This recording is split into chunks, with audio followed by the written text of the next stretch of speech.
আজকের গল্প একাগ্রতার জাদু। একটি গ্রামে রোহান নামের একটি ছেলে ছিল। ছোট্ট গ্রামের বাসিন্দা রোহান খেলতে খুব ভালোবাসত, কিন্তু পড়াশোনার সময় সে মনোযোগ দিতে পারত না। কখনো বাইরে পাখির ডাক, কখনো ঘরের শব্দ, আর কখনো ছোটখাটো জিনিস তার মনোযোগ ভাঙত। একদিন রোহানের শিক্ষিকা মিসেস শর্মা তার সমস্যাটা লক্ষ্য করলেন।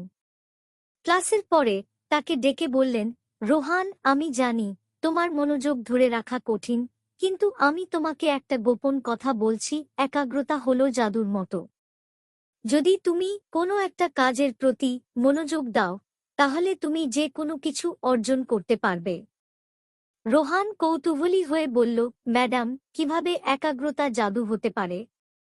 মিসেস শর্মা মুচকি হাসলেন এবং তাকে একটি সহজ কাজ দিলেন। তিনি তাকে একটি ম্যাগনিফাইং গ্লাস একটি আবর্তক কাজ দিলেন এবং বললেন, বাইরে যাও এবং সূর্যের আলোকে কাগজের উপর ফোকাস করো। রোহান তাই করল।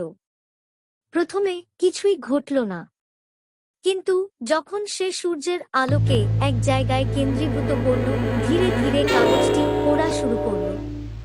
অবাক হয়ে রোহান দৌড়ে শিক্ষিকার কাছে ফিরে এল। সে উচ্ছ্বসিত হয়ে বলল, এটা সত্যিই জাদু।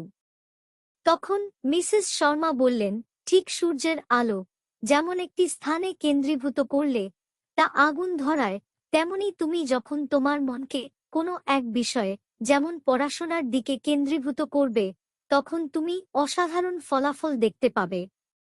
সেই দিন থেকে রোহান প্রতিদিন অল্প সময় ধরে নিয়মিত পড়াশোনায় মনোযোগ দেওয়ার অভ্যাস করতে লাগল।